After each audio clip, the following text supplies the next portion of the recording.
தமிழக வெற்றி கழகத்தின் 2ஆம் ஆண்டு துவக்க விழா நம்முடைய வெற்றி தலைவர் தன்னுடைய பொற்கரங்களால் திரைக்கு மறைவில் கபட நாடகம் ஆடக்கூடியவர்களை விரட்டி அடிக்க ஒருவர் பாட்டு பாட மற்றொருவர் அதற்கேற்ப நடனமாடிக் கொண்டிருக்கக்கூடிய கபடதாரிகள் அனைவரையும் இருவரையும் தமிழ்நாட்டை விட்டு வெளியேறு கெட் அவுட் என்று சொல்லி பொற்கரங்களால் முதல் கையெழுத்து போடுகிறார்.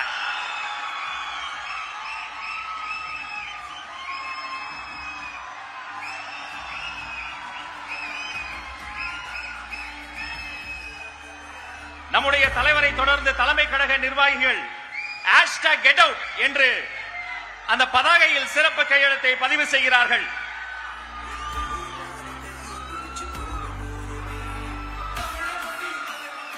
வரவேண்டிய தலைவர் வந்துவிட்டார். இனி வீட்டிலும் நாட்டிலும் உங்களுக்கு வேலையிலே கெட் அவுட் என்று உரக்கச் சொல்வோம். Get out, get out.